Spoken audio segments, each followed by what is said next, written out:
President Castellanos' live stream is now in progress. You may turn on your mic and start the meeting. Good evening and welcome to the October 16th, 2024 regular board meeting of the Capistrano Unified School District. The meeting is now in session and the time is 5:03 p.m. Ms. Hayes, please call the roll. Trustee Bullicus. Here. Trustee Davis. Here. Trustee Jones. Here. Present. Here. Here. Okay, Ms. Hayes, before the board recesses closed session, do we have any speakers on closed session agenda items? We do. We have 5 speakers. So I'll call all 5 speakers' names and you can line up and we'll set the timer for 3 minutes each to hear you speak. Brock B. will be our first speaker. Justin is our second speaker. Paul is number 3. Veronica, number 4. And Igor is number 5. Come on up, and just while you're lining up, if you just stay just a hand's distance away from the mic, then we won't get feedback, or you can step a little closer. But if you just keep that distance, you'll be all set to go. Go ahead. Thank you. Sounds good. Hello, I am Brock Brenner. I am in the 8th grade and I live in Coto de Casa. So first, how the bathrooms work here is you've got to go across the street to the local high school's bathroom. It's outside, so it's fine. It's very small. It has like 3 stalls in the men's, I don't know the women's. And also the lockers, we've got to walk all the way around campus and use their locker room too. We use their first lockers. And basically something that happens in the bathrooms is whenever the high schoolers get out at the same time we do, they gather up and sort of like I don't know how to mosh pit kind of, and it's not very safe. And it's very scary for the kids that are stuck in there. So we once had to have like an 8th grader save someone from there. And also, I once saw, when I was in the bathroom, I saw weird handprints on a mirror. Not too important, but still a little bit strange. Next is I saw and a lot of other people saw strange people waiting in the large stall, just sitting, waiting for the Ocasa students, which was really strange, and also taking pictures of them, like for Snapchat and stuff. Well, anyway, I'm going to move on to lockers and how they work. So basically, in there, it's just normal locker room type stuff. We only go in really quickly. And basically, what we saw was just a bunch of weird stuff. A weird substance, I don't know how to explain it. And also, we aren't able to use them anymore. We are forced to not be able to change for PE, and we have to go directly in our current clothes. Well, basically, that's all I had to say. Just talk about the bathrooms with the mosh pit type stuff, all of the the handprints, the lockers, how they work, all that stuff. And that's all I have to talk about. Thank you for letting me talk. Our next speaker is Justin. Justin, come on in.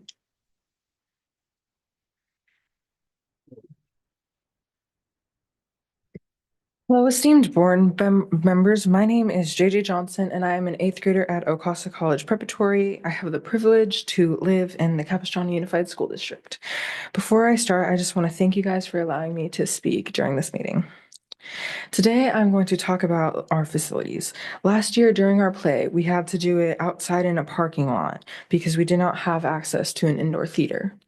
It rained that night and our sets were completely ruined. We were able to salvage nothing at all. This year, now that we have moved to the Aliso Niguel High School campus, we were hoping we would have access to their theater so we could do an indoor play and not an outdoor play in the rain, and our sets won't be ruined this year. Also, in my science class, we were hoping to have running water for our science experiments, like chemical reactions, like the basic not salt and vinegar and baking soda experiments. So I was hoping that you could give us what was agreed to in the contract. Thank you so much for letting me speak.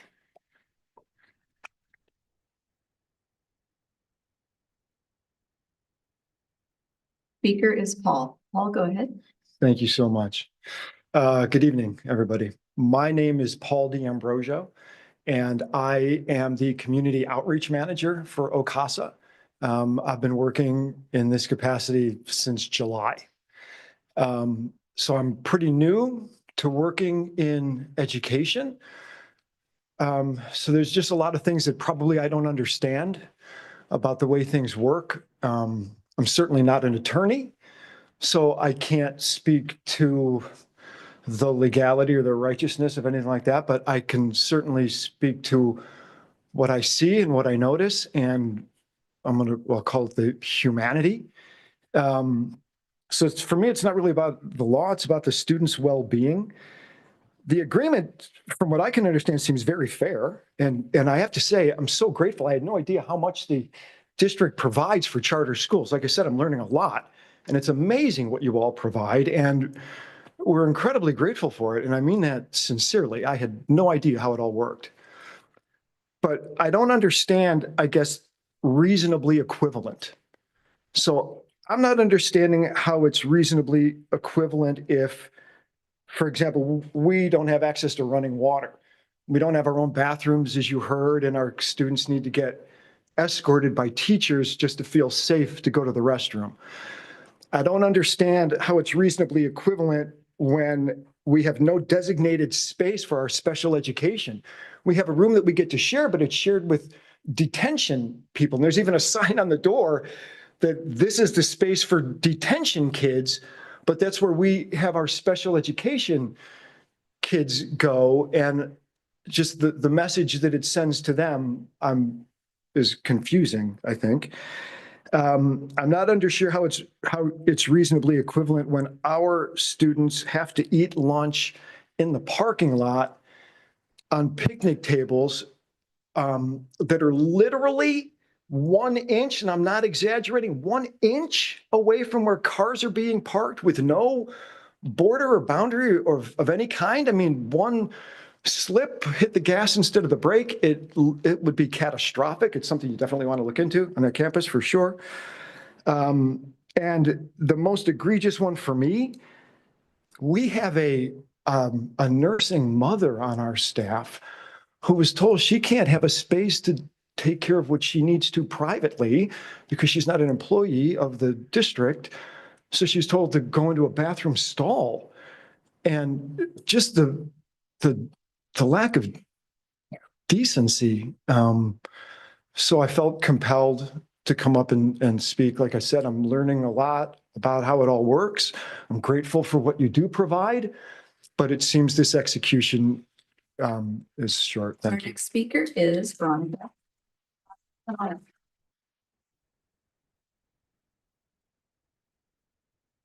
Hello there. My name is Veronica Brenner. I am Brock Brenner's mom. I live in Coto de Casa. I am a mother of 3. 2 of my daughters graduated from Tesoro High School more than a decade ago. So this is my last of my children. My son should be designated to Las Flores Middle School. He should be going to Tesoro High School if we followed with the guideline. However, public school is not an option for him. Brock is, he tested for Mensa. I'm not sure if you all know what Mensa is, but that's a high IQ society worldwide. So he's a member of that in Orange County. And in North America, he's also a member of the Worldwide International. He did not fit into public school. It was very difficult for me. So I homeschooled him. I homeschooled him because I did not find any options in South Orange County. He attended Johns Hopkins, CTY. He attended Northwestern University, and Saddleback College. None of the schools, the public schools, have had options for him. He is a GATE student as well because he was tested in Capo Unified. We found OCASA. It is a great school. It allows children to be taught by their abilities instead of by their grade or their age, which I think is pretty impressive. That's what we've been looking for. Now we know that Tejeras Creek Elementary, which is the designated school near Coto de Caza, is lacking in numbers. People are pulling their kids out as well, and they are homeschooling. So you will see a decrease, if not, I don't know if you've already noticed that. But we need options like OCASA. We really need another option. And they are a great school, but they're lacking water, they're lacking bathroom, they're lacking the basics. And as someone who is retired from corporate and federal employee relations and HR, I do have a clearance in my previous life, DE clearance.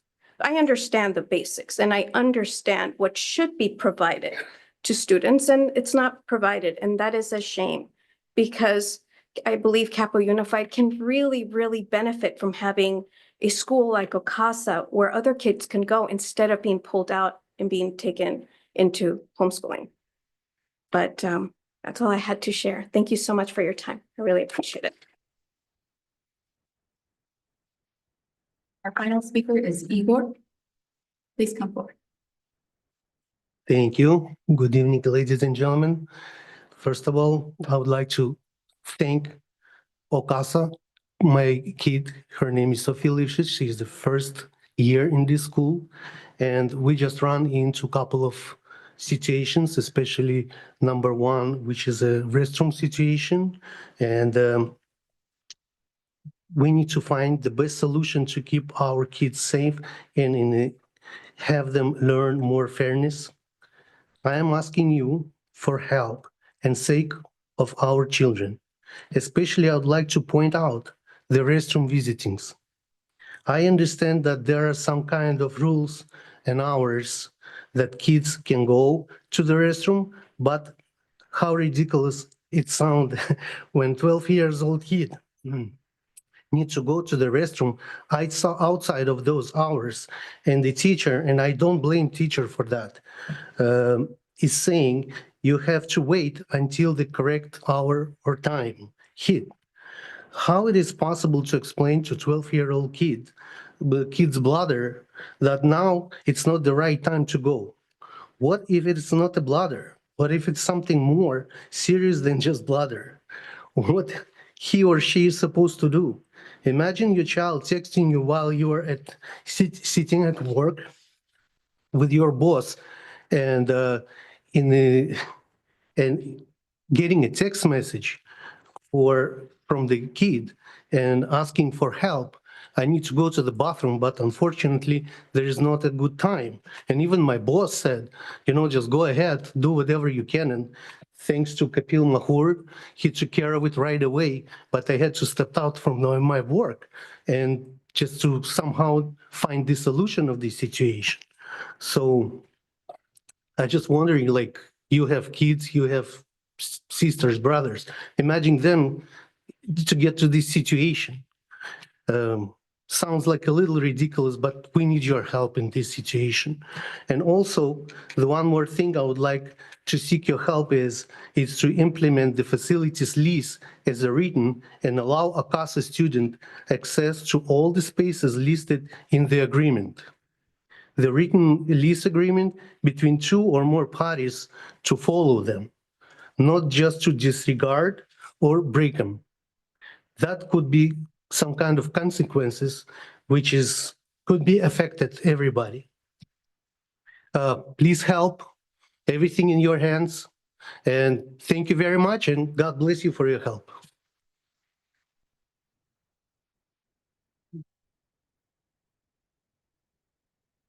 Lieutenant Brown, who will be following up with the speakers? We have a concierge liaison for charter schools that will follow up. Thank you. Okay, the board will now recess to closed session to address the following agenda items. A, student expulsions, 4 cases. B, conference with legal counsel, existing litigation, 1 case. C, conference with labor negotiators, CUEA, CSEA, Teamsters, Kuma, and unrepresented employees. D, conference with legal counsel, anticipated litigation, 2 cases. E, conference with legal counsel, existing litigation, 2 cases.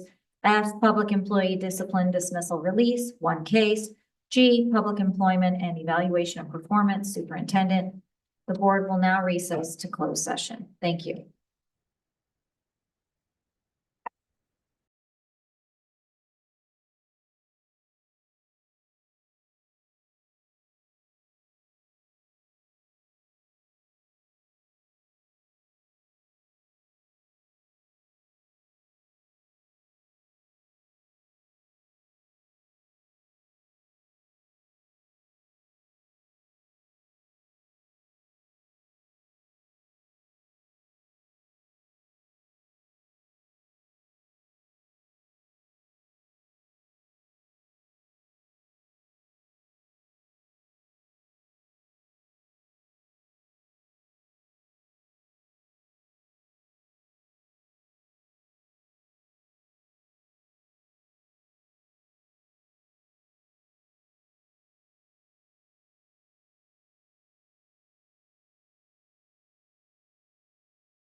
President Castellanos, the live stream is now in progress. You may turn on your mic and open the meeting.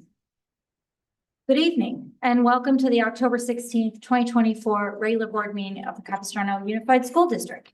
The meeting is now in session and the time is 7:05 p.m. Please note that we have Spanish interpreters attending this evening's board meeting, and they are available to anyone in the back of the room. Oral communication is an opportunity for the public to comment on issues that are not on tonight's agenda. Per board policy, the total time allotted for oral communications is 20 minutes with a maximum of 3 minutes per speaker. The per speaker time may be less if there's a large number of speakers. Speaker cards for oral communications will be accepted until oral communications portion of the meeting begins. Under California law, board members cannot respond to non-agenda oral communication comments. We would also like to note that while the public has the right to speak, the district does not condone speech that may be perceived as hateful or discriminatory. As a reminder tonight, please, per board policy 9323, meeting conduct, requests to address the Board of Trustees on agenda items will be accepted only until 30 minutes after the start of open session. If we have students registered to speak this evening on any agenda item, we will hear them before any adult speaker. And just as a reminder this evening, the purpose of a school and a school district is to teach. In addition to typical academic subjects, we want to teach young people appropriate behavior and respect for other points of view. Our students are watching tonight and listening to all of us. We appreciate your support in modeling this behavior, respectful and productive public discourse for our students and our entire community. All right, Ms. Hayes, please call the roll. Student Board Member Veranda, Present. Trustee Bullicus, Trustee Davis, Here. Trustee Jones, Here. Trustee Pritchard, Present. Trustee Hanachek, Here. Trustee Parham, Here. Trustee Castellanos. Here, okay, this evening, I think the Pledge of Allegiance will be led by Miss Martha McNicholas. Would you be honored to lead us in the pledge?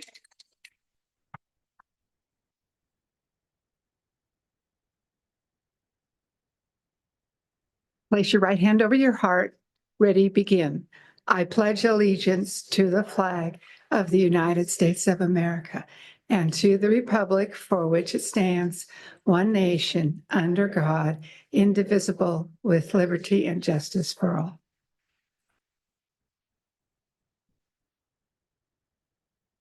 Okay, at this time, I need a motion to adopt the agenda. Second. Moved by Trustee Davis, seconded by Trustee Parham. Okay, Ms. Hayes, please call the roll. Student Board Member Veranda, Aye. Trustee Bullicus. Aye. Trustee Davis. Aye. Trustee Jones. Aye. Trustee Pritchard. Aye. Trustee Hanachek. Aye. Trustee Parham. Aye. Trustee Castellanos. Aye. Motion carries 7-0 by roll call vote to adopt the agenda with a preferential vote of aye from Student Board Member Veranda. Okay, at this time, Ms. Hayes, will you please read the report from closed session? On agenda item 3A, student expulsions, agenda items A1 through A4, trustees voted 7-0 to approve staff recommendation on the following cases: 2025001, 2025002, 2025003, and 2025004. On agenda item 3B, conference with legal counsel, existing litigation, trustees gave direction to staff. On agenda item 3C, conference with labor negotiators, no reportable action. On agenda item 3D, conference with legal counsel, anticipated litigation, items D1 and D2, trustees voted 7-0 to approve staff recommendation on the following cases: ADR case number 202400515 and case number 202400922. On agenda item 3E, conference with legal counsel, existing litigation, items E1 and E2, trustees voted 7-0 to approve staff recommendation on the following cases: OAH case number 2024-040201 and case number 2024-051094. On agenda item 3F, public employee discipline dismissal release, trustees voted 7-0 to approve staff recommendation on the following case: resolution number 242506C. On agenda item 3G, public employment and evaluation of performance, no reportable action. This concludes my report.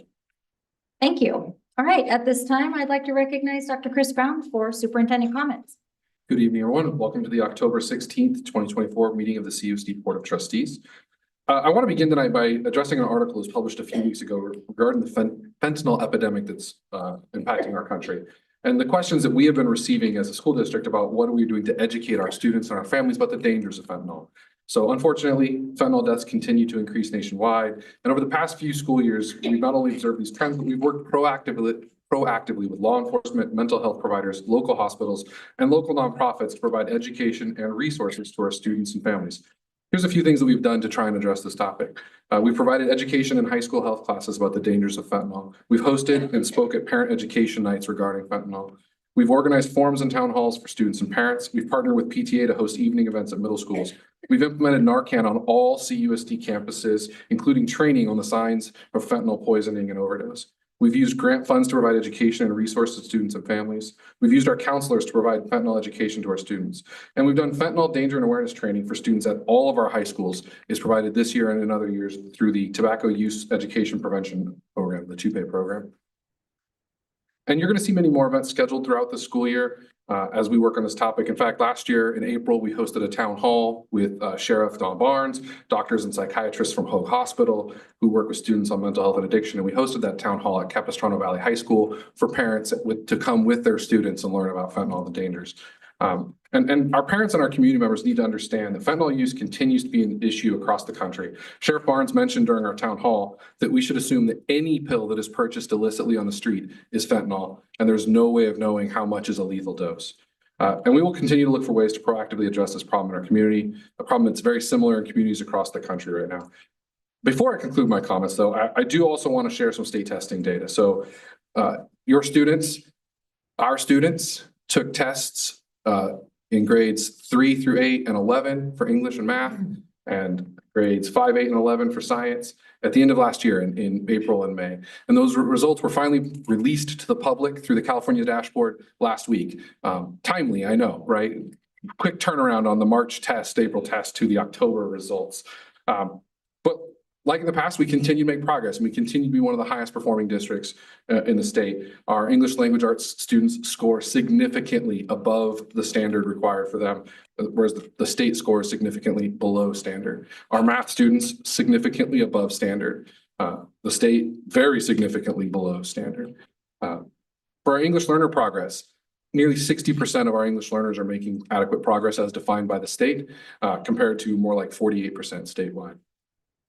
For college and career indicators, which you're going to hear more about tonight, some of our college and career things that we do through our CCA program, but we have a robust college and career indicator that's 66.1% prepared, which is a really high number for the state. Again, it's not high enough for us. We want to keep growing, but we're doing really well. Our chronic absenteeism is down compared to the state. Our graduation rate is nearly 10% higher, almost 97% of our students graduate. And our suspension rate is much lower. So we tend to score really, really high. And obviously, if you have specific questions about your site, if you go onto the California State dashboard, you can look up all of this data for the individual school in your community, as well as for our district as a whole. So it breaks it down so you can see how your school is doing. And you know, I kind of bring that last couple months ago, I talked about AP tests. Those came out. Now I'm talking about SBAC tests, and we'll do a full rundown of the SBAC results in our November board meeting. So we'll have staff do a full debrief at that time. But I just think it's worthy of sharing since our teachers are doing such good work with our kids.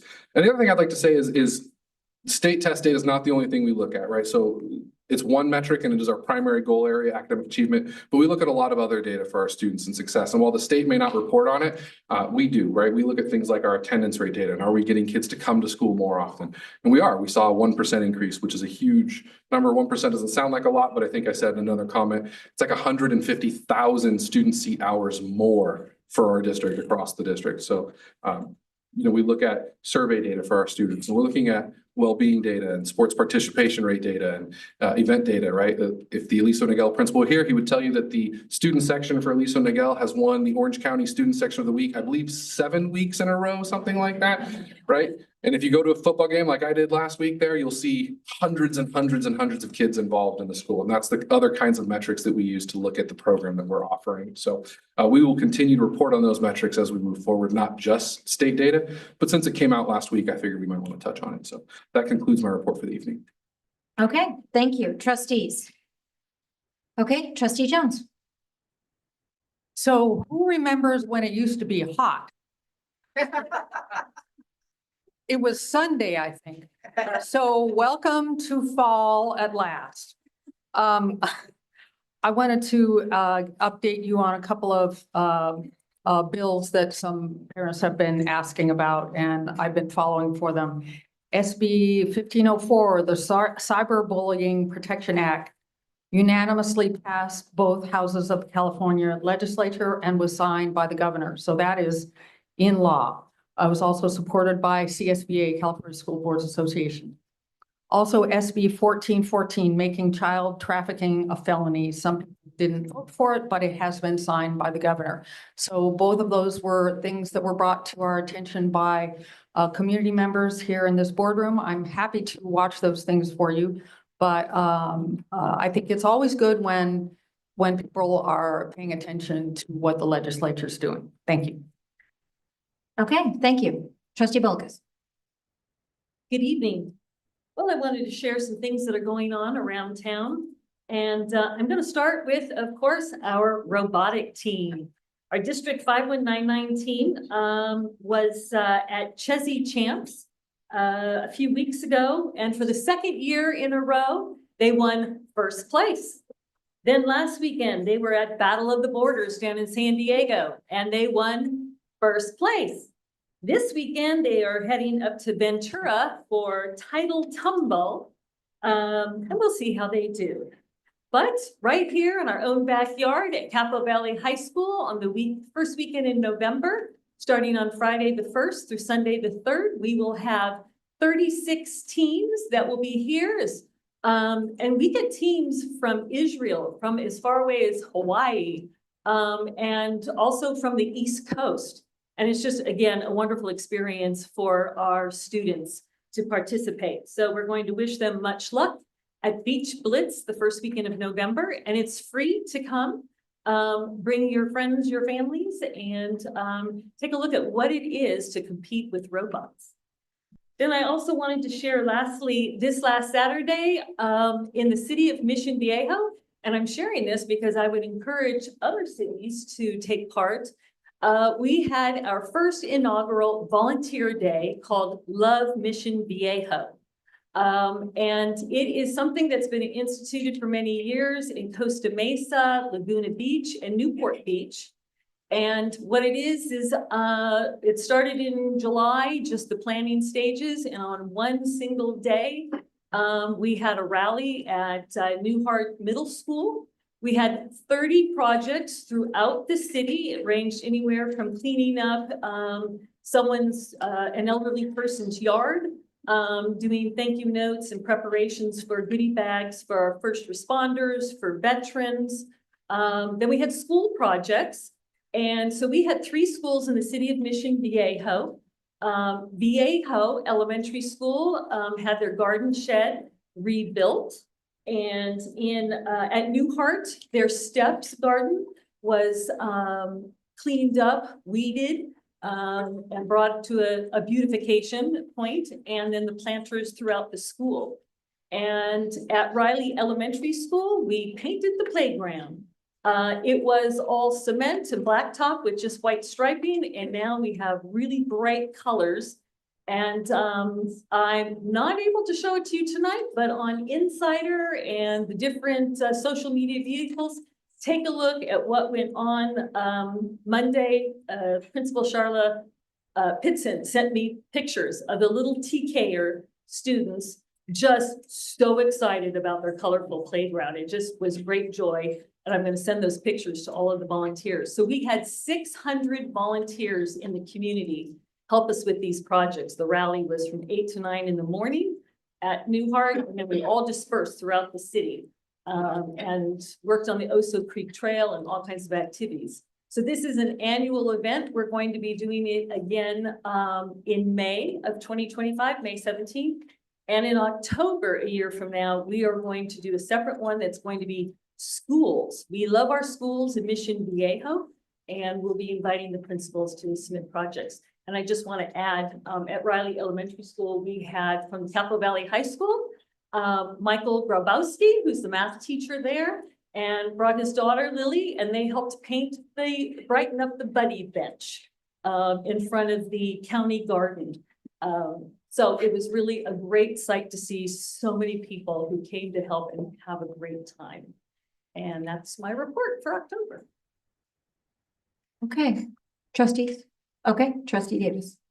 San Clemente had a similar day and did some beautification at a bunch of schools. Concordia, they redid the teacher's lounge, painted, changed out furniture, changed out bulletin boards, all kinds of beautification there. BAM's, the planters were redone, completely gutted the front planters that were just kind of shrubs and nothing of interest.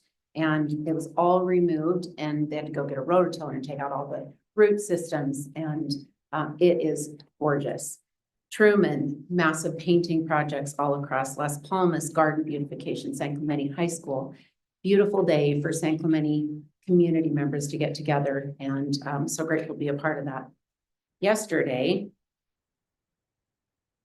history became very real at BAMS. My sweet friend Joseph Alexander, who was born in 1922 in Kowal, Poland, he shared a story with the students at BAMS. He's a very young 102-year-old. He travels the world sharing his story, how lucky BAMS was yesterday. Joe Alexander is a Holocaust survivor, known for his incredible story of endurance, strength, courage, and resilience during one of history's darkest periods. He was just 17 years old when the Nazis invaded Poland in 1939. Over the next several years, he survived 11 concentration camps, including Auschwitz, Dachau, and Mauthausen, enduring forced labor, starvation, and numerous death marches. His story is a testament to the human spirit's capacity for resilience and a reminder of the importance of remembering history's tragedies to prevent them from reoccurring. During the assemblies, you could have heard a pin drop. The students were fully engaged, not on their phones, not looking at each other, not bothering, but listening to every word. There was almost 1,000 students, teachers, staff, and community members that had the opportunity to hear his story. He travels the world, so it was an unbelievable opportunity for our students. After school, as I was leaving, I visited with a couple of students who were looking him up on YouTube and sharing the things they had already found out about him. Another student said to me, Davis, I was taking notes during the assembly. I didn't want to forget even one word. They already had so much they learned and wanted to share.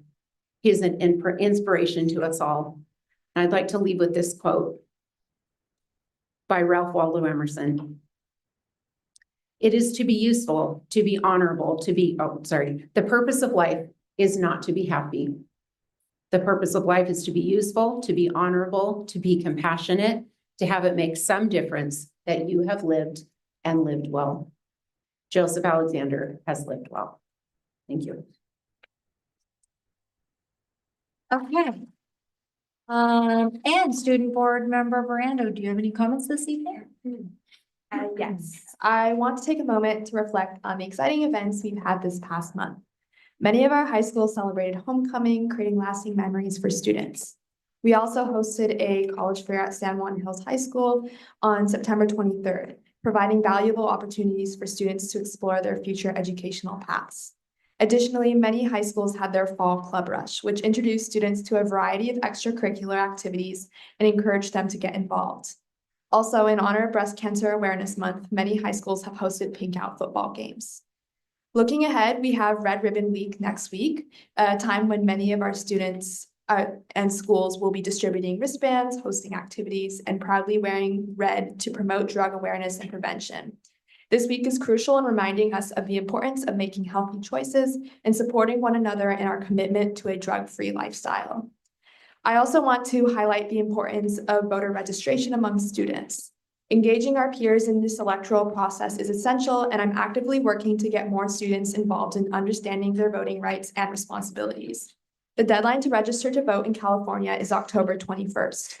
To raise awareness, I've reached out to all high schools with a voter registration poster. You can find these resources on each school's social media accounts, and I've also shared on my school board social media account. One of my primary goals this school year is to connect with our middle school students. I believe it's vital that their voices are heard and that they feel represented. To achieve this, I plan to discuss with them to gain insights into the issues that matter most to them. I've already reached out to all of the middle school principals and ASB advisors in our district to schedule school visits, with my first visit set for early November. Finally, I had the privilege of participating in 2 workshops organized by the California School Boards Association. One focused on student board member governance and networking, and the other on mastering meeting protocol and stakeholder engagement. These experiences have been invaluable, allowing me to connect with fellow student board members and deepen my understanding of this role. That concludes my report. Thank you.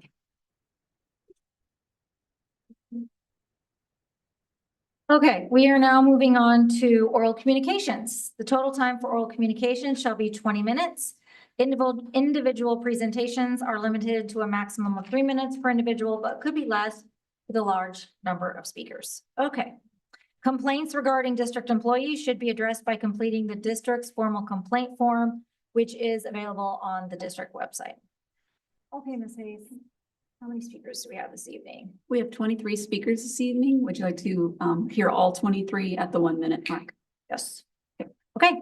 Okay, go ahead. No, you go. I'm going to call groups of 10, and I'd ask that you line up, and then we'll move through the speakers more efficiently. And forgive me if I mispronounce your name. And remember, if you just stay a little bit away from the mic, it will be less feedback and we'll be able to hear you more clearly. Thank you.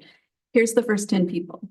Etta Page, Dejana Jones, Linda Haddock, Bonnie, Kelly, Lisa S., Candace, Julie, Jennifer, and Luca. We'll start with Etta Page. Good evening, everyone. My name is Egda Page, and I am a parent of the Capistrano Unified School District. I have been a parent for the last 6 years at RH Dana.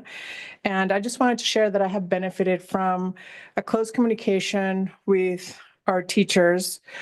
Every single one of our teachers our son has had throughout the school years that we've been there.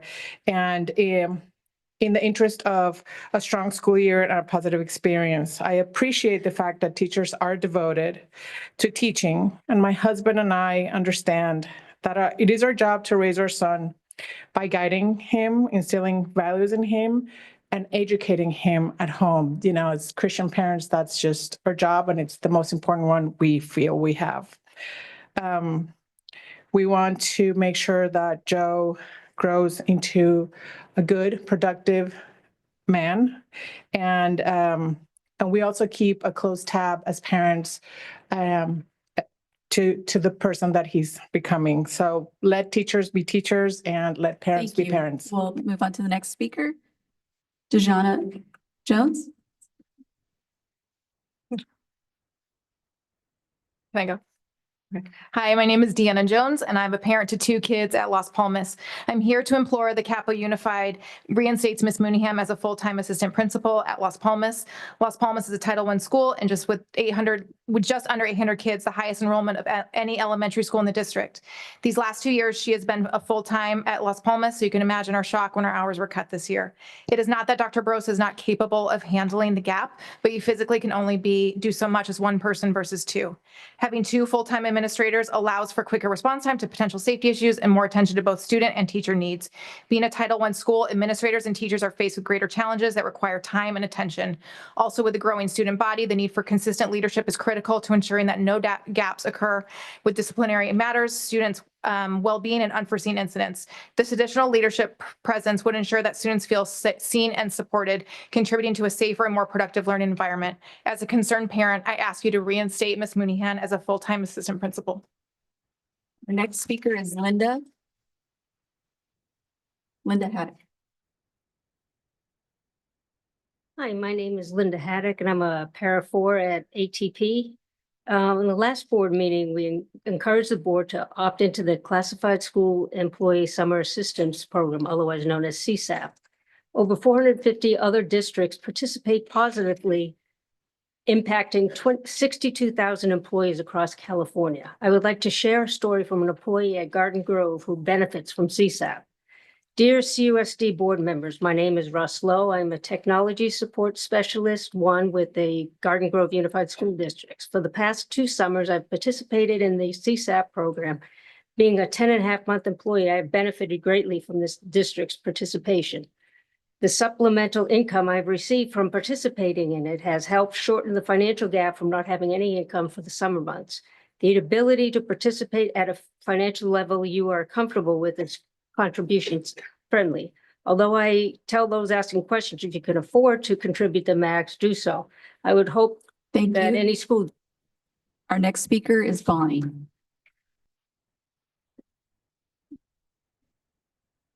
Good evening, board members. My name is Bonnie Byramkul. I am a para 5 at Palisades Elementary. I am here once again to ask for your support for the district to opt in to the matching state-funded assistance program CSAP. As a para 5, my job of training other para educators has become profoundly more difficult in the past few years due to using unskilled outside agency staff because of open positions. And those hired by the district are walking in without the same skill set of those hired years ago. When there are so few applicants applying for these positions, we are faced with hiring people who would not be our top picks if there was more competition for these jobs. CSAP would make quality people apply. This data shows for the 24-25 school year that over 450 school districts are participating and nearly 63,000 classified very grateful employees are taking part in this program. We want to be grateful. We want to stay. Opt into CSAP. Our next speaker is Kelly. Hello, my name is Kelly Mahalik. I'm a middle school campus supervisor at Carl Hankey. I've been working for the district for 12.5 years. I'm here to share a story with you from a classified employee in Garden Grove who benefits from the CSAP program. Dear CUSD board, my name is Viri Morales. I'm an intensive behavior intervention assistant at Garden Grove Unified School District. This will be my 3rd school year enrolled in the CSAP program. Being a part of this program has been of great help in the summer when school is not in session. I have been able to afford my rent as a single mother of 3.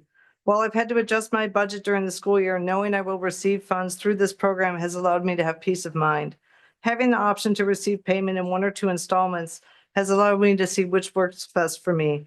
Overall, this is a great program and has allowed me to enjoy time with my family a bit more. I urge you to show that you value the classified employees of CUSD and opt in to the CSAP program, just as over 450 districts across California, such as Garden Grove, Orange, and Westminster already have. Thank you. Our next speaker is Lisa. Good evening, members of the Capistrano School Board. My name is Lisa Sammerdijk, and I have been a 27-year homeowner and voter within this district, and the parent of a child who has greatly benefited from your support. I want to express my deep appreciation for the programs you continue to champion. Our daughter was clinically diagnosed with OCD and generalized anxiety around the age of 8. And thanks to the IEP program and the resources she received at Vista Del Mar Elementary, Middle School, and San Juan Hills High School, she was able to succeed both academically and emotionally. She is now a thriving junior at San Diego State University, where I am proud to say she has straight A's with a 4.0 GPA. Your ongoing commitment to providing these vital resources for students is not only appreciated by families like ours, but is critical to the success and well-being of so many children in our community. Thank you for your continued dedication and your support. Our next speaker is Candace. Candace, go ahead. I recently attended a candidate forum at the Jewish Community Center of San Clemente. It was a very nice event and all local candidates were invited and welcomed by the community. Amy Hanachek spoke about the district's partnership with the ADL and our No Place for Hate schools. Lisa Davis likened October 8th, the day after Hamas attacked Israel, to September 12th in the US, where she says there was no race, religion, or political affiliation. The problem is, on October 8th of 2023, Lisa Davis was busy working on her forced outing policy against the LGBTQ community of this district. You don't get to pick and choose inclusivity, Lisa. You either respect all people or you don't. You know gay people, you have friends whose kids are gay, you know students who are gay, but you keep pushing on. What if one of your kids was gay? Would you turn your back on them because of something that was written 2,000 years ago? I can't imagine anything more detrimental to a child's psyche than not being accepted by their parents or their community leaders just for being who they are. But that is what you have done, and that behavior has no place on this school board. Thank you. Our next speaker is Julie. We ask everyone, please hold your applause so the speakers can be heard. Good evening, trustees. My name is Julie Isola. I'm a library media tech at Capo Valley High School. Last month I was here and I shared some of the hardships that our members have been dealing with. And this month I'd like to share a letter from Jennifer, a special education instructional aide in Garden Grove School District. She says, I want to share the tremendous impact the classified school employee summer assistance program has had on my family and encourage your district to consider implementing it. As a 10-month employee, I do not work or receive a paycheck during the summer months, which can lead to significant financial hardship. Falling behind on bills can be a challenging problem to overcome. My family faced challenges making ends meet on a limited income before CSAP. The program has been instrumental in helping us maintain financial stability during these months. It has provided me the opportunity to budget effectively throughout the year. Without this program, my family would have to resort to putting many expenses on high-interest credit cards. In today's challenging economic climate, the support offered by CSAP. Thank you. Our next speaker is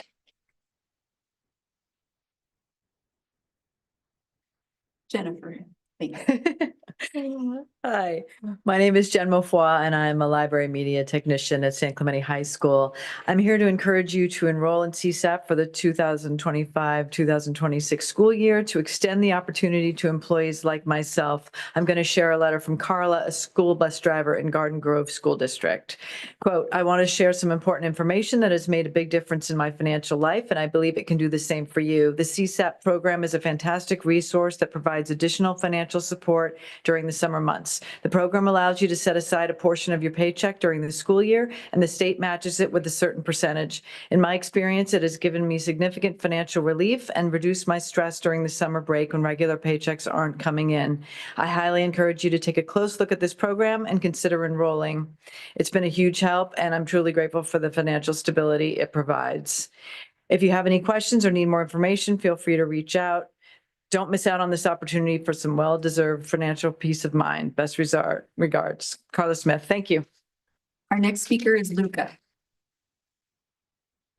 Good evening. I just want to remind everybody here and who's listening, there are 20 days left to cast your vote. Remember, elections have consequences and your voice matters. If you're already registered, it's easy. Just fill out your ballot and drop it off. If you're not registered, you have until October 21st to do so. Just go to ocgov.org and register to vote. And if you missed that date, don't worry. You can go to any polling place and do a provisional ballot and vote that day. Thank you so much. I'm going to call up the next speakers, the next 10 speakers: Sarah Phillips, Amber Smith, Shan Kay, Brianna Zimmerman, Patricia Lopez, Barbara, Jamie H., Wendy, Trisha, Trudy,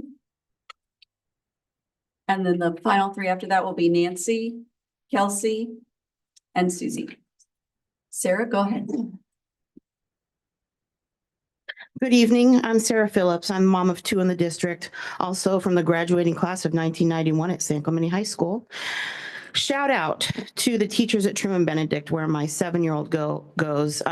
Kindergarten, she had awesome teacher, Miss Barrera. First grade, Miss Anderson, also awesome.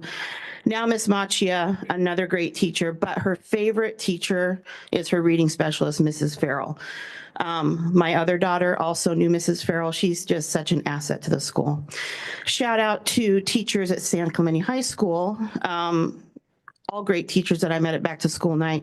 But my daughter wants me to mention Mr. Chu with the 2D animation. She absolutely is loving the class and the project she gets to do, and it's really developing her as an artist. I want to thank the board for your constant focus on academic success and the well-being of all of our students. You guys are doing a great job. Thank you. Our next speaker is Amber. Last month, there was a banned book section at the San Clemente Library, and Shireen Smith visited and approved of this because she's not a book banner. One of the books, I Know Why the Caged Bird Sings, was featured. This book is available at all of the high schools and Don Juan Avila, K through 8. Here's some of the excerpts from this book. I woke to a strange feeling on my left leg. Too soft to be a hand. I turned my head to see if Mr. Freeman was awake and gone. It was his thing on my leg. Then there was the pain, a breaking and entering when even the senses are torn apart. The act of rape on an 8-year-old girl. Removing inappropriate books from children's access is not book banning. It's responsible adulting. Why would any sane person want this for children, much less someone on a school board? Our next speaker is Shan Kay.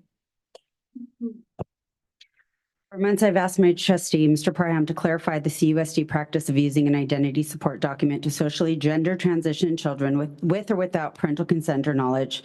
My numerous emails to Mr. Parham have been ignored even after I handed the trustees a copy of the document last month. September 18th, Mr. Parham directly said to me, I don't know what this document is that you're talking about, followed up by this is kind of an issue that we've already talked about a year ago. Both things cannot be true. In addressing why Mr. Parham voted against our parental notification policy, he stated its language was verbatim with Chino Valley USD, who got sued. I've printed out both policies. That is false. It is not a forced outing policy. Even Mr. Parham admitted there was zero language mentioning LGBTQ. Lisa Davis, thank you for writing a mental health policy that would have required school employees to act within their licenses and credentials. October 28th, I'll be privately meeting with Superintendent Dr. Brown to address the identity support document because it exists. Our next speaker is Brianna Zimmerman. Good evening. Good evening, trustees. My name is Brianna Zimmerman. I'm a CUSD parent. Trustee Davis, you and 3 of the candidates you are running with are endorsed by California Policy Center. At the August board meeting and again tonight, the representatives from the California Policy Center have called on you to ban books. Tonight, she's brought up Maya Angelou, and you have taken the baton and run with it each time. You claim you protect students and parents, but engaging in book banning is just one of many ways you impose your agenda above students' right to learn and parents' right, our 14th Amendment constitutional right to parent. As a highly involved parent who does actually expect academic excellence, I suggest you follow the advice emblazoned on the California policy shirts and stop lying to parents by claiming to care about academics. As your shirts say, leave our kids alone, let them learn, and let them read.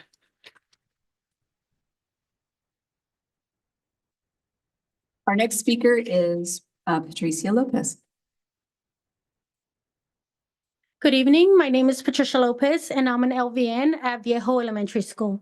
I'm also a parent to a student in CUSD. He attends DJAMS. I would like to ask the board to please opt in CSAP, the summer program. I went to Garden Grove District and I attended school there and they have participated in CSAP since the beginning of the program. I have a success story from Elia Corrales, a special education instructional aide in Garden Grove School District. She shared with us. Having CSAP was life changer. When she had it last year, she was able to breathe easier knowing she had 2 checks coming in August and September to have covered her bills and maybe have a cup of joe without feeling guilty. Having The CSAP was a life changer. This year, however, she didn't have it, and she had to break open piggy banks and had her uncle borrow a loan simply to make meets end. Even with her October check, she wasn't able to cover her bills. Opt-in CSAP. Our next speaker is Barbara. Good evening. I have spent much of my free time in the last couple of months interacting with voters and parents, and I'm shocked to hear that Trustee Davis and others running for this board are telling voters that there are sex changes happening in our schools. My child's school doesn't even have a full-time nurse. I'm pretty sure these surgeries take more than 4 hours. These are clearly lies meant to fearmonger and mislead voters. The law in the state of California is clear. AB 1955 states that forced outing policies are illegal. Pursuing these policies is a huge waste of district resources, and engaging in litigation against the state would only be enriching attorneys and taking much needed funds from our schools. I guess also pursuing this type of policy also allows politicians to pander to a small group of extremists that support her. Stop the lunacy. Let's get back to discussing education and relying on parental notification policies that have been vetted, written, and implemented by trained professionals. Thank you. Our next speaker is Jamie. Hi, I'm a parent of a fourth grader in the district, and as we continue to be dragged into this discussion of our parental notification policy that our board and community overwhelmingly voted against, it's important to remember that our district already has robust parental notifications in place. The intent stated by Trustee Davis is to protect children, but the courageous students who shared the real impact this policy would have made it clear that intent does not equal impact. Queerness or being trans is not a mental health crisis, and stating so is the definition of homophobia and transphobia. The only logical explanation for continuing to bring this parental notification policy up in your campaign agenda is forced outing, and it continues to be glaringly clear that this is the intention of Trustee Davis and the 3 candidates running alongside her when they choose to align with anti-LGBTQ+ activists and appear on a podcast hosted by Jack Hibbs, who openly spews hate. Inspired by the words of Andrew Gillum, I'm not calling Trustee Davis anti-LGBTQ+. I'm simply saying the anti-LGBTQ+ activists believe. Our next speaker is Wendy. Thank you all for your service. I'm a mother of 2 and a graduate of the district. I'm a former educator and one who has professionally dedicated her life to care for youth, specifically those human trafficking. We love our school. We love our teachers. We love the administration. We love our community. And we are all here because everyone wants unity. Everyone wants what's best for the children. That's why we're here. So it's unfortunate that the school board has a pattern of voting in a way that communicates a lack of prioritizing the parent partnership with schools and the district. The website reflects we're a partnership. The district, the schools, the parents, the families. That's all we're asking for. And so it's up to the board how you want to vote. And if you continue on the trajectory of voting in a pattern that you have, we will leave. And it's fine. It's no secret that the district has lost $15 million that they have to cut from the budget. And so again, the choice is yours. Vote how you would like to, but that's what you're communicating. Trudy, hold on just a second. And I think Trisha's coming forward. There's someone else. All right. Oh, Trisha. Go ahead, Trisha. Hi, all. My name's Trisha. I'm from San Clemente. I have 3 kids currently in our public schools with the 4th soon to follow. I have a question on how the integrity of our current school board election is handled. There was recently an Amy Hanachek political poster board in the teachers lounge at Shorecliffs Elementary School. That's a huge violation against campaign and district election rules. I was just wondering how this is handled, or if there's any sort of penalization, or can they just violate election rules until it's noticed by the opposing party? I'd also again like to thank Lisa Davis for being able to recognize what is totally inappropriate for kids to read. That passage that was just read, why does my kid need to read that in school? That's ridiculous. If there are parents who want to read that sexually explicit material to their kids, please by all means provide them with whatever you want at home. But the insistence of adults putting this stuff in schools is frankly just weird. Thank you. Our next speaker is Trudy.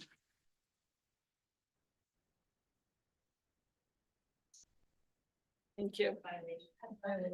Hello. So at the last two meetings, I've praised this district for their work with volunteer organizations such as the Wellness and Prevention Center in San Clemente. One of the other volunteer groups here in the district is the work of former trustee Mike Darnold at Dana Hills High School for all of his volunteer work on alcohol and drug prevention. Today, I read an article in The Guardian all about fentanyl and saw some attacks against Mike Darnold. I am very upset about that. We have trustees here who support these people. You intimidate our teachers and our librarians. You disparage PTA moms because of the T in PTA. You attack former trustees and former district administrators. Over the last several years, I see very clearly that you are very anti-public education. You've brought chaos to this district and manufactured problems that don't exist here in CUSD. Please stop. Our next speaker is Nancy.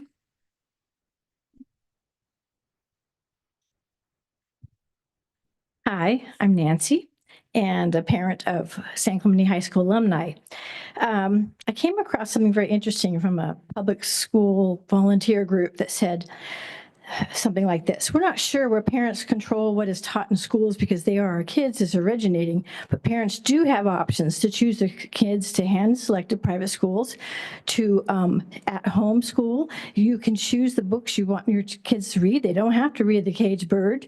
And you can choose that. You can change out book clubs. I was a book club mom once at school, and some parents didn't want their kids reading about animals who talked, so they went to another book club. It's really quite simple. But what I like about this is the purpose of a public education in a public school is not to teach kids only what parents want them to be taught. It's to teach them what society needs them to know. The client of the public school is not the parent, but the entire community, the public. Thank you. Our next speaker is Kelsey. Did Kelsey stay?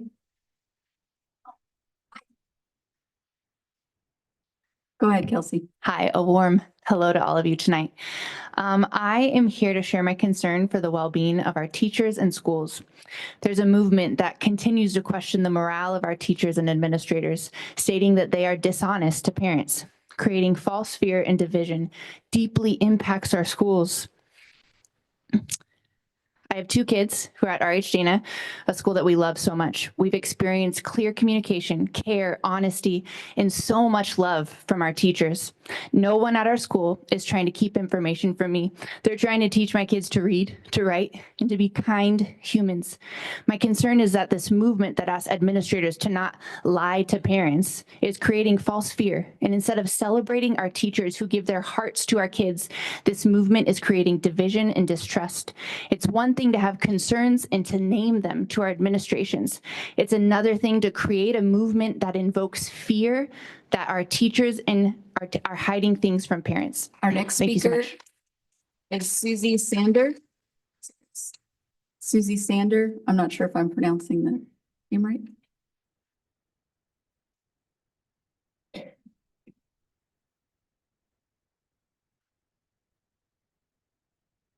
Good evening, and thank you very much. And I'm going to just go to Amendment 1 of the Constitution, which says Congress shall make no law respecting establishment of religion or prohibiting the free exercise thereof, or abridging the freedom of speech or of the press or of the right of the people to peaceably assemble, and the petition to the government to redress those grievances. This is what this is all about. But with that freedom comes responsibility. And choice is personal. And with that comes the responsibility of that choice. I'm a product of parochial school pre-Vatican II. Okay? At a lot of expense to my parents. That was their choice. You want to go? Thank you. You want this? That concludes our speakers for this evening. Okay, thank you.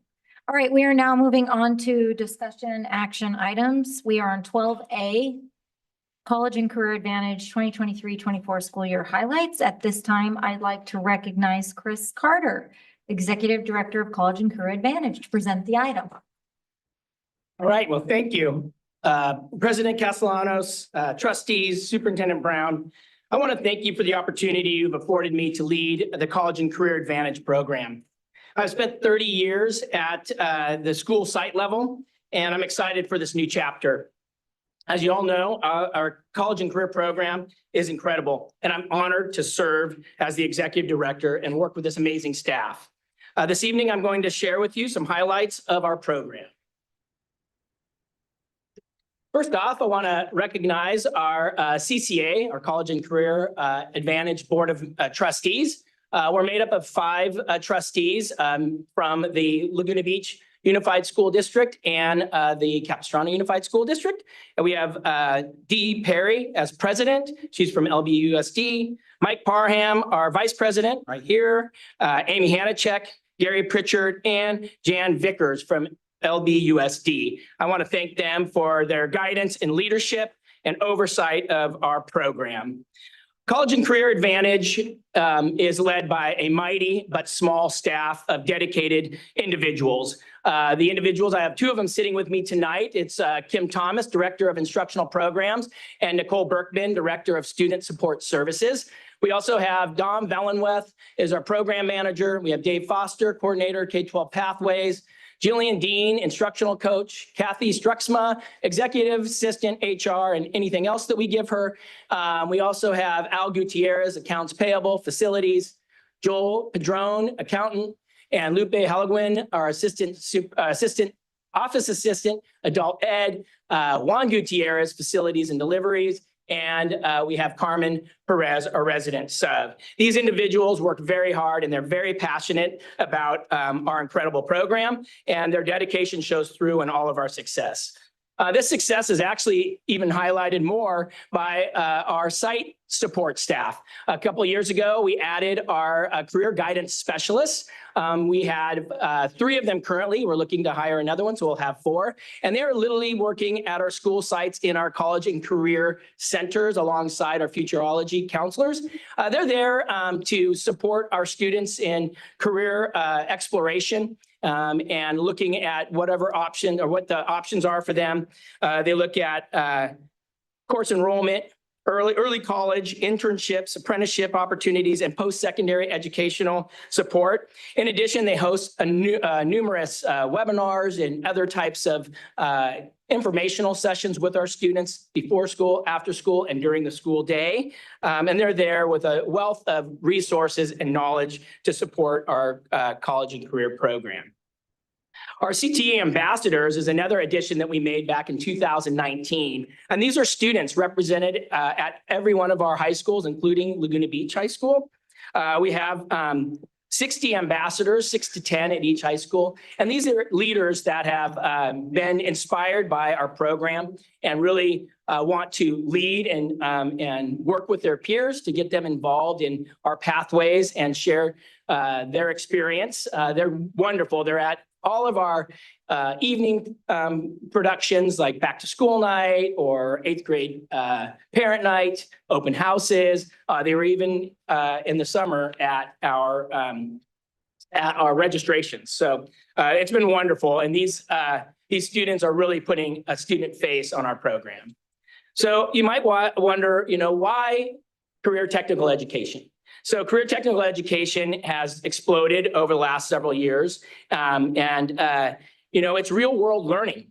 It really connects connects academics and practical application, increasing student engagement and motivation.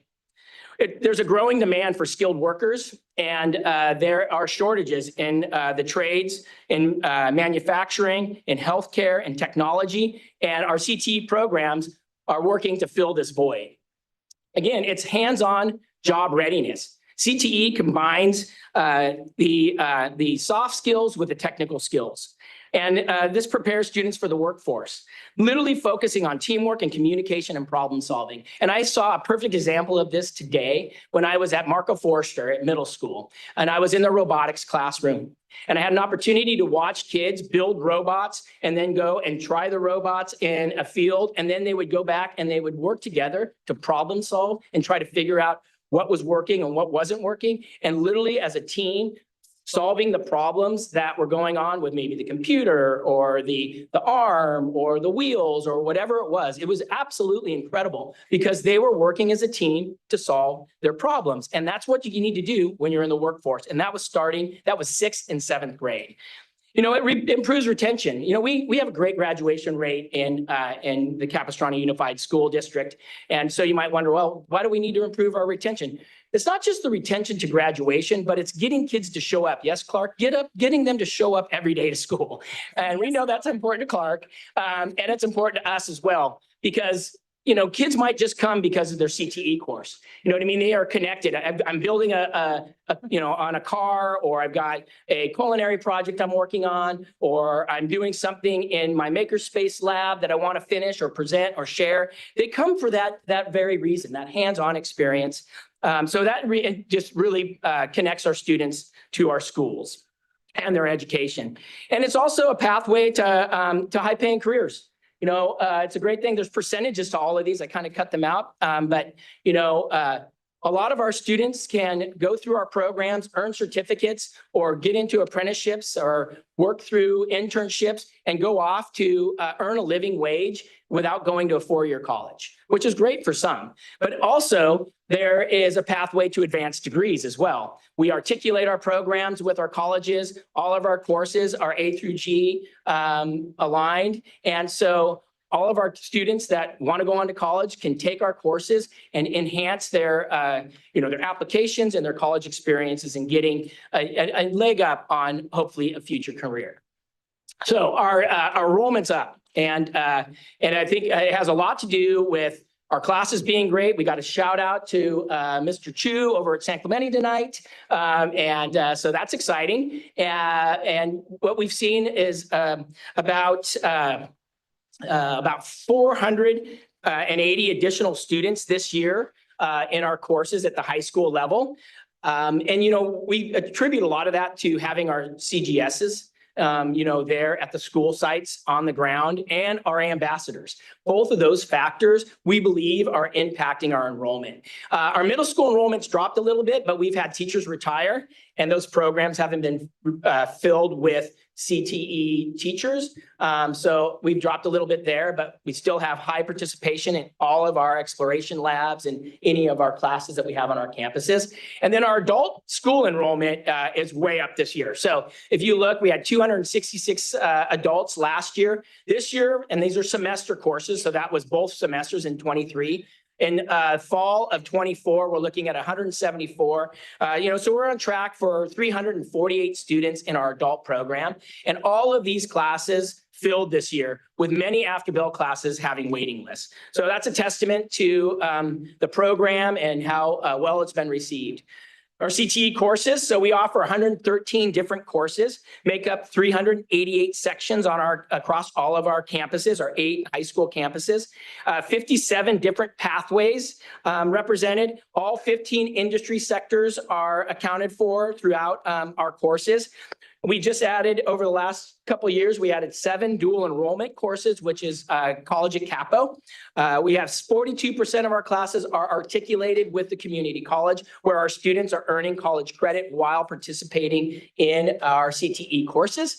And my son was one of those. So it's kind of exciting to see this go on. And if you're a parent of a college level child, you know that having anything articulate will cut the cost. So you always love to have that happen. And then 58% of them are honors. So a lot of our kids will engage in those classes because they're getting weighted courses. 100% of CCA's classes are UC A through G. And so they're aligned to our UCs.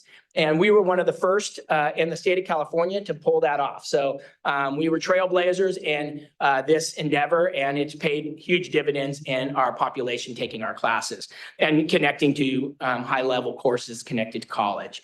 And then we have internship opportunities, and we've had industry certifications. Last year, we had about 2,365 certifications, and these are industry-specific certifications that they walked away from their specific course.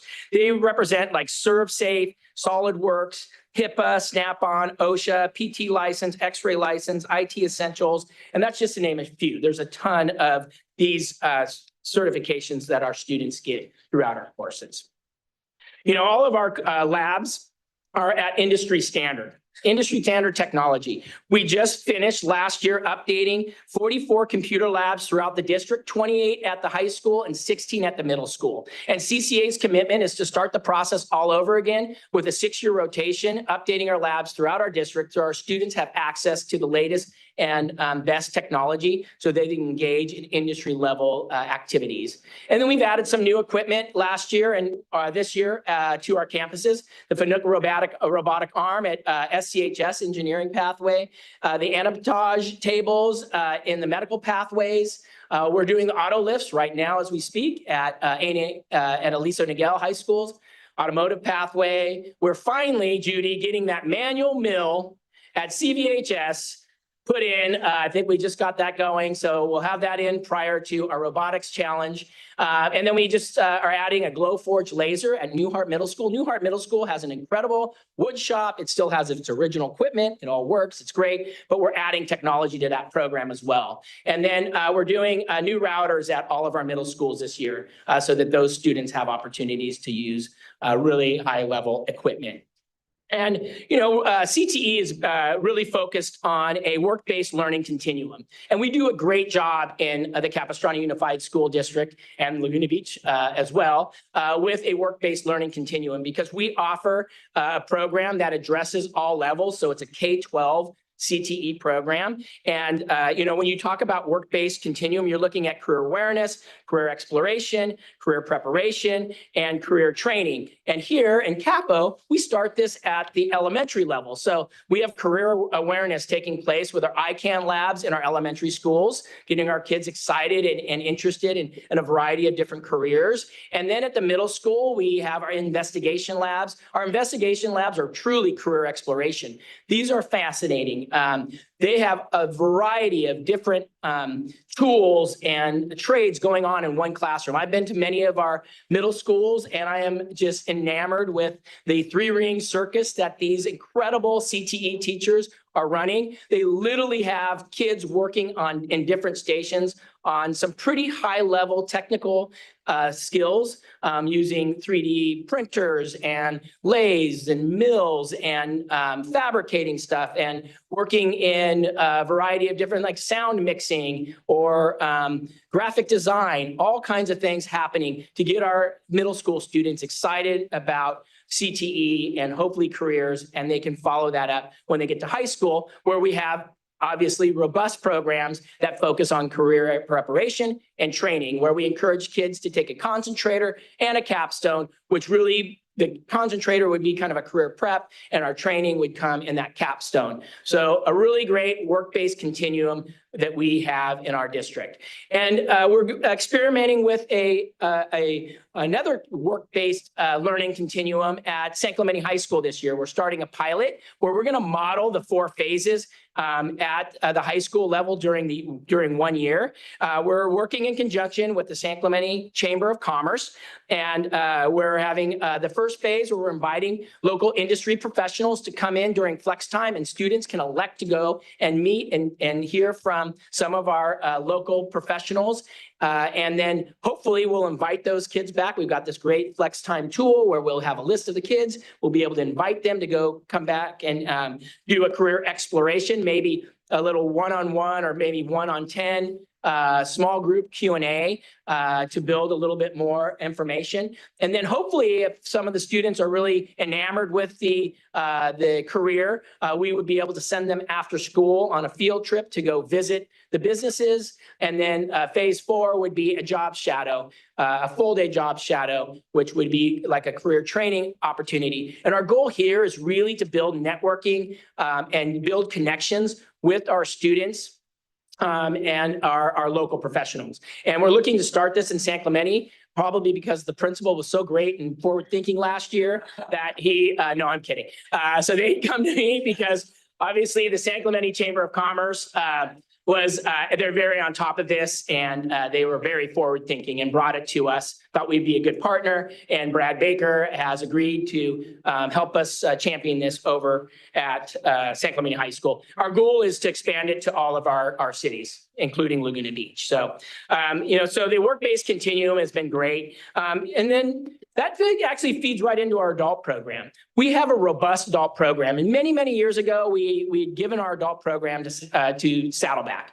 And we've got it back. And over the last several years, we have built this thing, really accomplished an amazing program at our adult campus over at Capo Valley High School. And this is free tuition for adults, focused many times on English language learning adults. So we partner with Saddleback College and we recruit English language learners out of their program. And then we put them in cybersecurity, dental assistance, emergency medical tech, medical assisting, pharmacy tech, surgical tech, veterinary tech, and then hopefully they can come out of there and get a job. And it actually works because our dental assistant program has 100% placement after that, after they get their certificate. And our medical assistant program had 90%. So these are individuals walking out, adults, landing jobs throughout our program. So it's pretty exciting. We're adding a new class. It's a artificial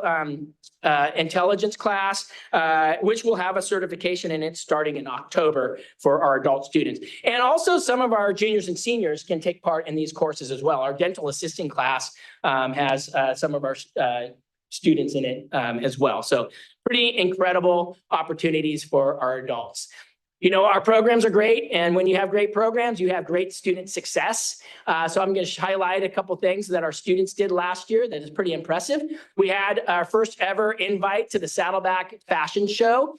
So our advanced fashion design, we sent 8 students who draped, sewed, and modeled their own original designs. They were judged by fashion experts in the Rising Stars category. And we had a first place by Lillian Lee from Aliso Niguel, second place from Riley Shearer from San Clemente High School, and third place from Chloe O'Loughlin from Laguna Beach. So that was impressive.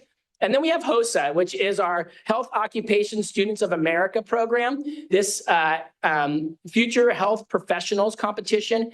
We sent 49 students representing 4 different high schools to the State Leadership Conference in Anaheim. And many of them got through 2 rounds and made it to the state finalists, and 9 qualified for the International Leadership Conference in Houston, Texas. And Junior David Song represented us in the healthcare informatics competition in Houston last June. Our robotics program. Obviously, Judy stole my thunder here, but that's okay. I'm sure she's fine for me repeating it. But we have an incredible robotics program housed over at Capo Valley, and it's open to all students after school. And we have our varsity team is Team 5199. And yes, they were 2-time winners at the Chezzy Champs, which is an invitational program up in San Jose. They just won, I think it was 2 or 3 weekends ago. And then last, we shared that, I think 2 weekends ago, they were at the at San Diego's Battle on the Border, and we sent 2 teams. So we sent 5199 who created their own robot over the summer. So talk about retention and getting kids involved and interested in a career technical course. They showed up all summer long and built a brand new robot. These robots are huge, massive, incredible. And so they competed in the Chezzy Champs with their new robot. But at the San Diego competition, they lent their robot from last year to the JV team. Both of them went and competed, and they both ended up in the finals. It was the 2 of them competing for first and second place.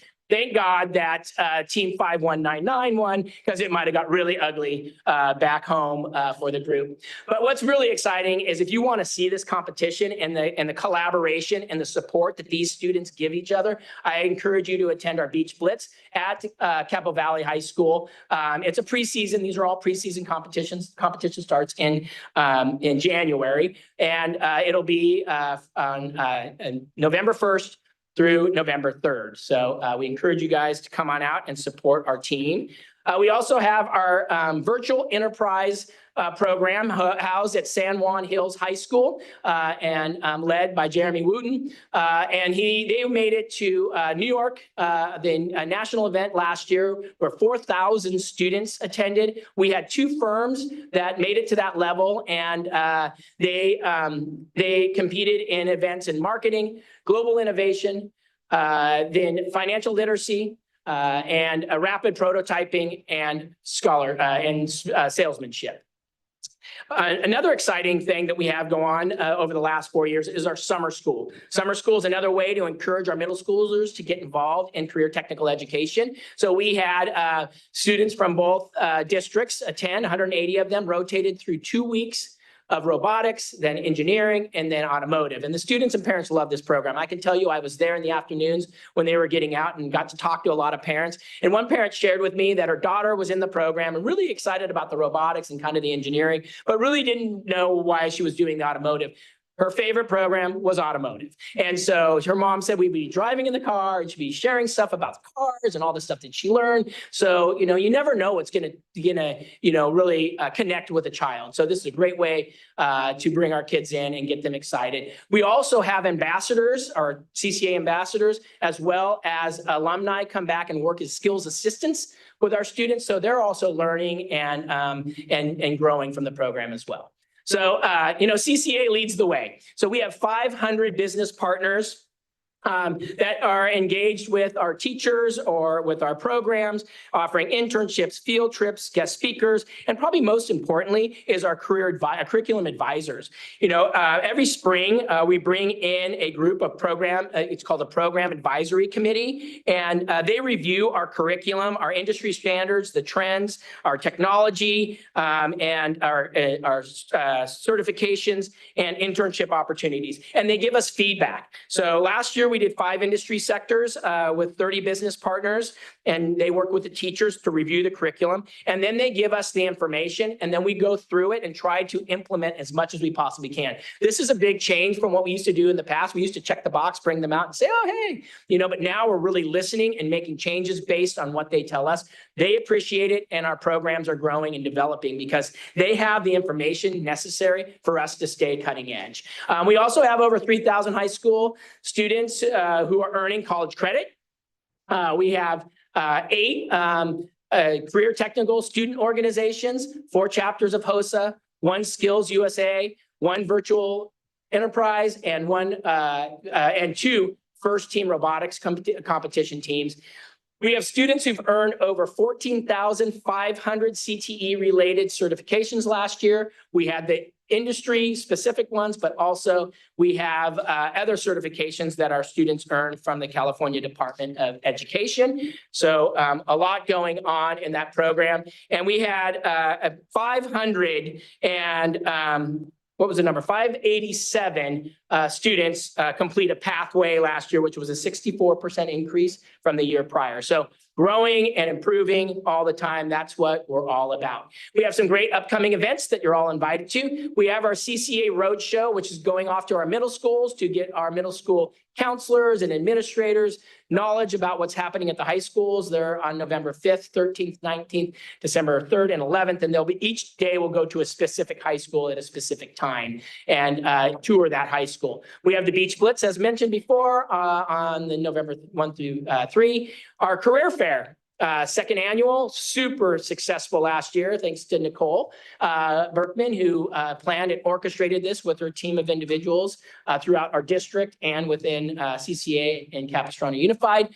So that'll take place March 24th. We're excited. We're looking at inviting some of our apprenticeship people, trades that offer apprenticeships. So we have more opportunities for our students. And one of my all-time favorites, obviously, is the San Clemente Auto Show. So I always encourage people to come out. Great program, one that's very dear to my heart.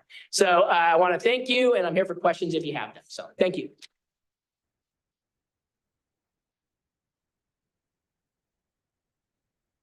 Okay, Ms. Hayes, do we have any speakers on this end?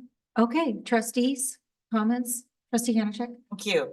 I've had the good pleasure of serving on this board on and off since 2013. And I've never been so inspired. Obviously, we've morphed quite a bit from flower arranging, although that it can be an excellent career, to what we see now. But it is still, even though this is so dynamic, it has grown so big, the most best kept secret of anything. No one in the world outside of our world seems to know this. People try to take me to task all the time. Well, where's that wood shop? And then I just go, right? And then their head blows off their shoulders, which is a lot of fun. But how can we, this is always the conundrum, right? How do we get I know you have all these industry partners too, which is interesting, but I'm wondering if maybe your work-based learning program, as we replicate that, we'll start to grab those different chambers. Maybe that's the way that we'll slowly get the word out, because literally no one knows. And it is the top. And I think last time I toured the Capo campus, I was given the fun fact that we are the only program that has surgical tech in the state of California. And you guys have articulated that these young people can go right into, they finish their program, go right into the operating room. And that is unheard of. So anyway, just hoping that this is really successful, your work-based learning, and we can get the word out, even though I do enjoy blowing people's heads off their shoulders. So thank you. Okay, any other trustees? Oh, yes, Student Board Member Verando. Thank you for this wonderful presentation. The CCA program is fantastic, and I'm very grateful that our district offers this. Personally, I participated in the College at Capo, the Origins of Western Culture and Literature class, and the Medical Innovation Research and Entrepreneurship course, both great courses with great teachers. I learned a lot of skills that I otherwise would not have learned in some of my core classes. I've also spoken to several CUSD students about their experiences in the CCA program, and I just wanted to highlight one here today. Tram, who I interviewed this past week, is a graduate of our district and a current first-year nursing student at Boston College. She participated in the Pharm Tech, EMT, and medical assisting classes in high school. Her Pharm Tech experience helped her secure a full-time internship at Kindred Hospital upon graduation. Her EMT class allowed her to ride along with paramedics, solidifying her interest in the medical field. In medical assisting, she learned to take vitals and administer injections, which led to her internship at an urgent care. CCA helped Tram explore her career path and provided her with the experience to be competitive for and obtain internship opportunities while still in high school. Currently, Tram is studying for her EMT nationals and will start her nursing clinicals next year to become a certified. CCA continues to impact students like Tram beyond high school. While most of the feedback I've received have been positive, some students expressed a wish that they had known about CCA earlier in their high school journey. Additionally, transportation challenges were noted, as many classes occur right after the last period of high school and may not be at their home schools. Despite these hurdles, students, including myself, are extremely grateful for the opportunity CCA has provided us. Thank you. Trustee Bolkus. I just wanted to also share that I know most about the robotics team, but I know that our robotics teams have gone to Juan Capistrano Council. Trustee Jones and I were there. They've gone to the Mission Viejo City Council. They have been in the Laguna Niguel Parade. So in terms of getting out into the community, these students are making the effort to let people know and speak to adults, and they've done a wonderful presentations. Trustee Davis. Yeah, the small mighty team of CCA is outstanding. The ambassadors are so well trained and can articulate each of the programs. And I think it was I best watched that when we went through the accreditation program, and the students were able to answer everything and explain and go through that process. And I super love and appreciate our partnerships with our community businesses and our community partners. It's just incredible, and it is growing, and the awareness is coming. And I think most students feel the same. I wish I knew, right? And the team is working hard on getting that word out a little sooner and making people aware and making sure that counselors are trained so that they can share some of the options that are available. Thank you. So this is what I'm often talking with parents about is the many opportunities that CUSD gives our kids. And so, I want to just echo what Trustee Hanachek said, that I often talk to parents that maybe don't have children in the school district, or maybe have younger children that are coming up into the school district and might not know or that these programs exist. And I don't know if you've been a parent of a senior, but getting them to identify, right, what they want to do for their entire life when they're only 18 years old is not an easy task, and they have to pick a major now, and very different when we all applied to colleges. But now they have to know what they want to be and where they're going to go and have all these goals. But having these opportunities, just like Student Board Member Rando just stated, that you're giving them opportunities at a younger age to kind of look at careers and get firsthand experiences and opportunities. That's an amazing thing that's offered here in this district. And it allows students then to make decisions at an earlier age, what might interest them in going into college and getting into high school. So thank you, Chris. Great presentation. Amazing job. So thank you. Oh, Trustee Jones. So just very quickly, a few years ago, I went with the then executive director of CCA to visit Orange County Business Council and Dr. Wallace Walrod, who is, I don't remember his title, but he's his job with them is to make sure that the colleges and high schools are providing education for the kinds of jobs we'll have here in Orange County. And we provided him with, at the time, it was quite a few years ago, the catalog of CCA classes. And like the top of his head blew off, he said there's no other district in Orange County that is doing what you're doing. And this was when we had probably less than 2/3 of what we have now. This is the best district as certified by Dr. Wallace Walrod of Orange County Business Council for career tech ed in Orange County. I also want to say that I think we've made a big mistake bringing on Chris Carter. He lacks enthusiasm.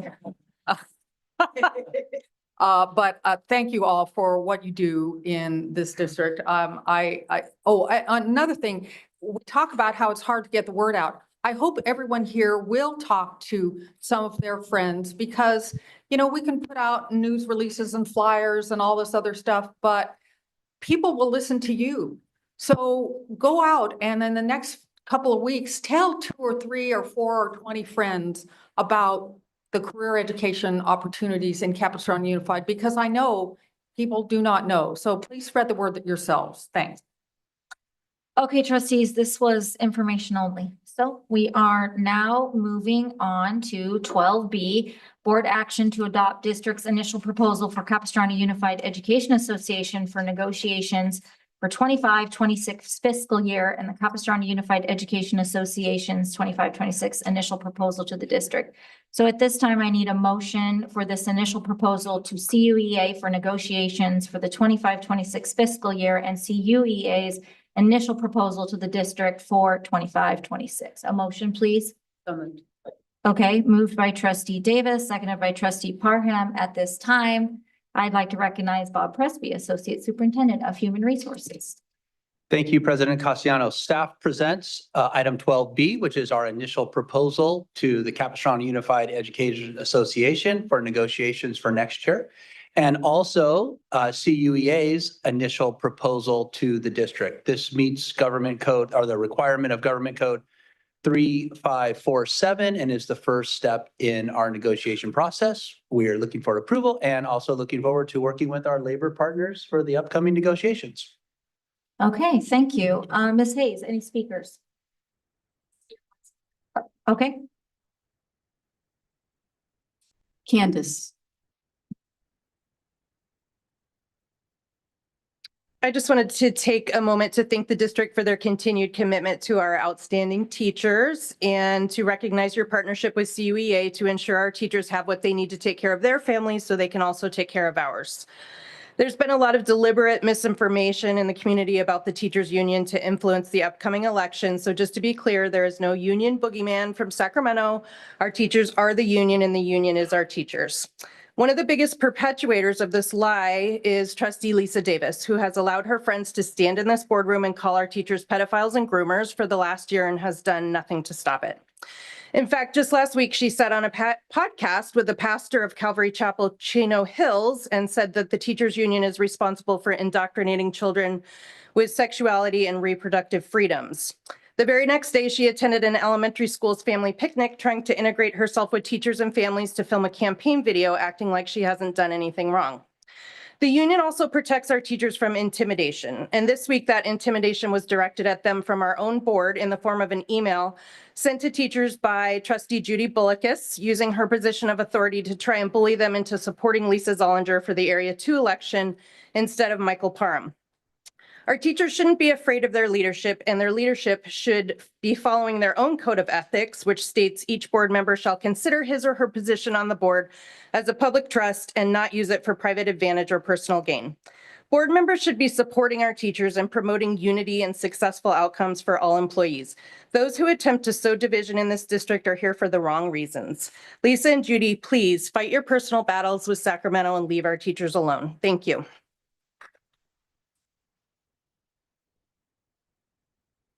Okay, trustees, discussing?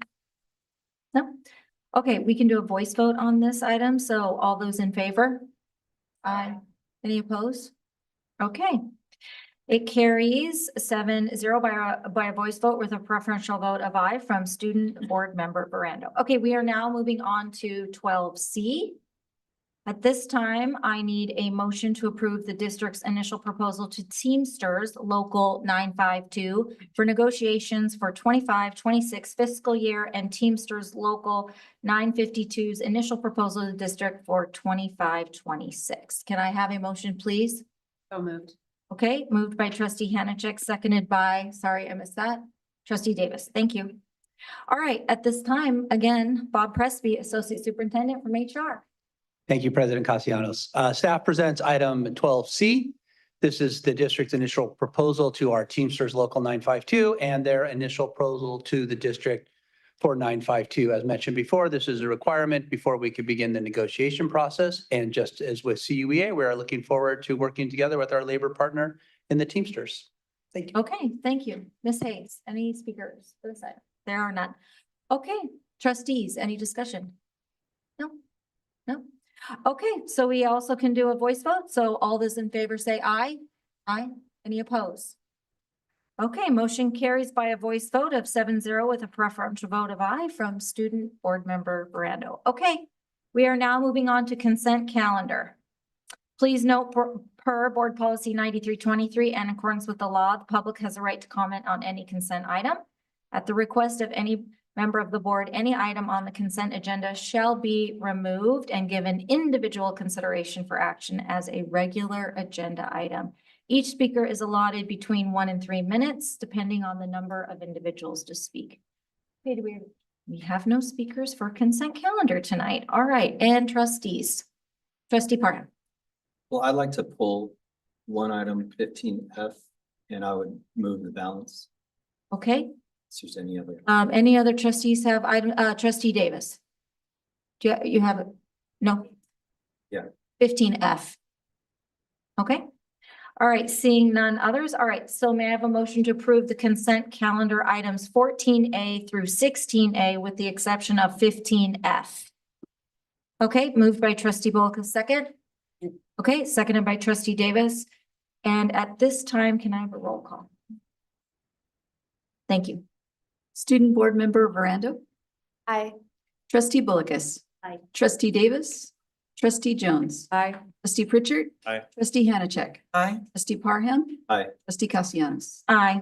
Motion carries 7-0 by a roll call vote to approve the consent calendar with the exception that was pulled of 15F.